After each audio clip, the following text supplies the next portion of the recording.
तो ये जो नाटक है, ये जो छलावा है, ये जो दिखावा है, इसको देश के आगे बताना जरूरी है। ये परिवार का पार्टी पर नियंत्रण बना रहे, उसके लिए यात्रा है। जबकि भ्रष्टाचार के गंभीर आरोप के कारण उनकी पूरी राजनीतिक विरासत और शख्सियत कमजोर हो गई है। कि कांग्रेस ने चंद्रशेखर जी की सरकार को हरियाणा के 2 सिपाहियों के नाम पर गिरा दिया था ना, और जो अपने को अपनी पार्टी से भी नहीं जोड़ सके, वो भारत जोड़ो की यात्रा पर निकले। याद है ना, कांग्रेस में एक दरबारी गायन होता है, राहुल जी को फिर अध्यक्ष बनाओ, फिर अध्यक्ष बनाओ। वो कहते हैं मैं नहीं बनूंगा, और बीच में विदेश यात्रा पर चले जाते हैं। तो पार्टी से वो कितने जुड़े हैं ये तो आप सभी जानते हैं। जहां तक पार्टी को जोड़ने का सवाल है, गुलाम नबी आज़ाद चले गए, कितनी बड़ी बड़ी बातें कह गए, वो कैसे आचरण होता है राहुल जी का, और कांग्रेस के अंदर पूरी संस्कृति कैसी दरबार संस्कृति बन गई है। बाकी नेताओं की टिप्पणी होती है। मनीष तिवारी जी को कहना पड़ा कि हम स्टेक होल्डर हैं, हमारी बात सुनी जानी चाहिए। तो कांग्रेस तो अपने लोगों को जोड़ नहीं पा रही है, उनके अपने पुराने समर्पित छोड़कर जा रहे हैं, और राहुल जी चले हैं देश जोड़ने।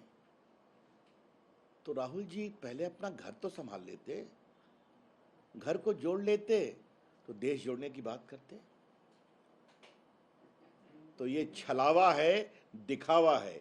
It is hypocrisy of the worst order. लेकिन राहुल जी, आज पार्टी की ओर से मुझे आपसे 1-2 सवाल पूछने हैं। आपने स्वयं देश की एकता को कमजोर करने की कोशिश कितनी की है? आज आप देश को बताइए, अपनी यात्रा में आपने देश के जवानों से उरी का सबूत मांगा था कि नहीं मांगा था? आपने देश की सेना से बालाकोट की गवाही मांगी थी या नहीं मांगी थी? हिंदुस्तान की एक संस्कृति रही है कि सेना की शहादत, सेना के शौर्य और सेना के बलिदान पर कभी सवाल नहीं करते, और आपने उसका सबूत मांगा। ये आपने देश की सामरिक सुरक्षा और सेना के त्याग को भी तोड़ने की कोशिश की, और आप देश को जोड़ने की बात करते हैं।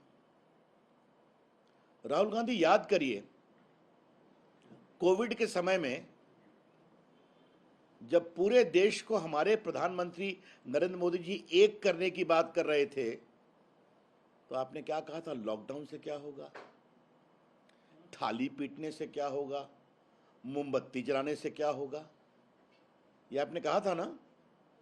ये सब आपके स्टेटमेंट तो पब्लिक रिकॉर्ड पर है ना। तो उस समय तो आप देश की एकता को कितना मजबूत कर रहे थे, ये आपको समझना पड़ेगा।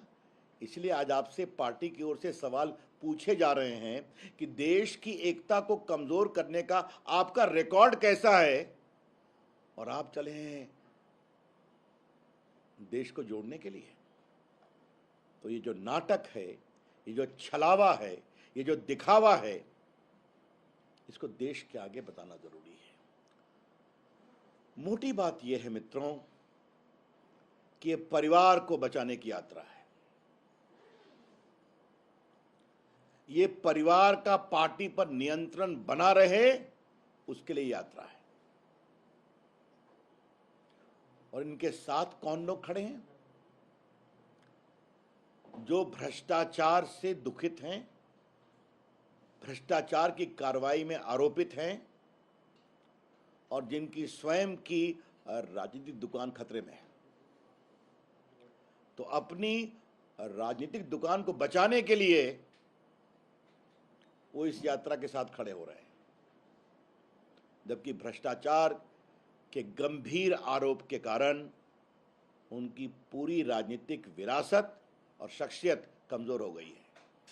चाहे वो कलकत्ता हो, चाहे वो दिल्ली हो, चाहे Rahul Gandhi national Herald case में बेल पर हों, ये सारी बातें देश के सामने हैं।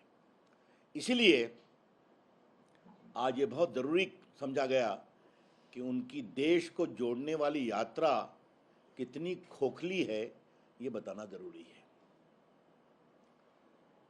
लालू जी, ये हमारे राहुल जी देश को जोड़ने की बात कर रहे हैं,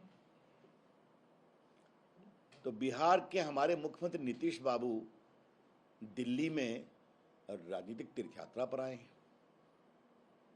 बिहार में सूखा भी है, नदियां प्रचंड रूप से बाढ़ में भी हैं, हत्याएं रोज हो रही हैं, आज भी हुई दोनों की हत्या पटना के समीप। उत्तर बिहार में पुलिस के ऊपर गोली चलाई गई, तो अपराध कितना बढ़ रहा है ये तो हम देख रहे हैं। और नीतीश बाबू दिल्ली आए हैं राजनीतिक तीर्थाटन में, लोगों से मिल रहे हैं, मिलना तो अधिकार है,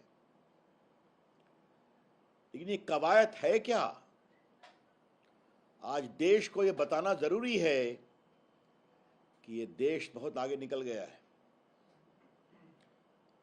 नीतीश जी, आप जब घूम रहे हैं तो आपको बताना जरूरी है कि कांग्रेस ने चंद्रशेखर जी की सरकार को हरियाणा के 2 सिपाहियों के नाम पर गिरा दिया था ना।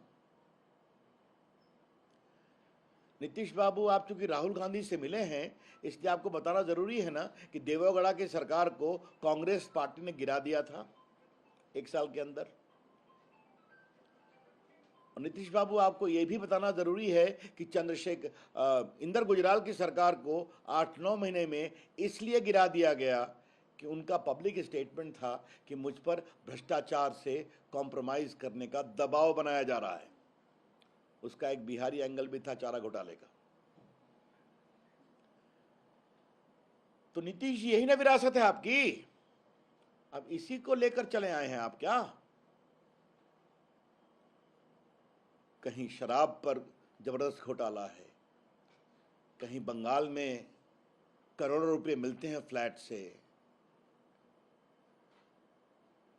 बाकी हजारों करोड़ का नेशनल हेराल्ड का घोटाला जनता के सामने है।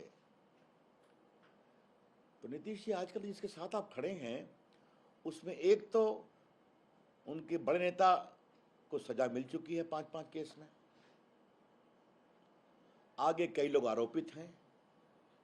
तो यही कुनबा जोड़ने के लिए आप दिल्ली आए हैं क्या? तो हम नीतीश बाबू को बहुत विनम्रता से बताना चाहेंगे कि ये देश इस प्रयोग से बहुत आगे चला गया है। 2014 के बाद का हिंदुस्तान स्थायित्व चाहता है, स्टेबिलिटी, पूर्ण बहुमत चाहता है, और एक निर्णायक नेता को आशा भरी निगाहों से देख रहा है जिसने भारत का मान दुनिया में आगे बढ़ाया है।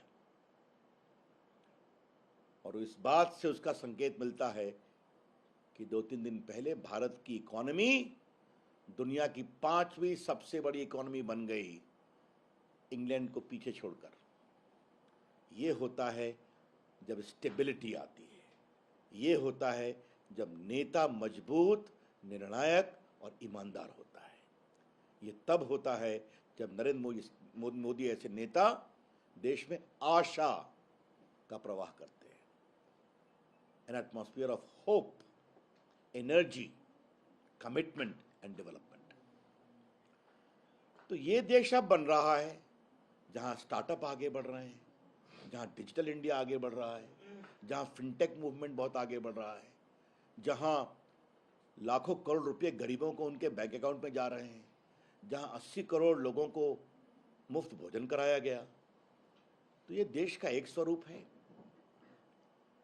भारत की साख दुनिया में है।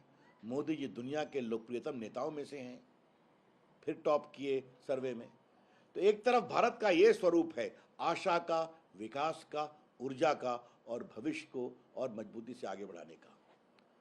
और नीतीश बाबू, आप दिल्ली आ गए हैं तो कृपया करके आप घूमिए, लेकिन जो एकता का आप स्वांग रच रहे हैं ये बंद कर दीजिए। देश न सुनने वाला है, न देश उस पर कोई विश्वास करने वाला।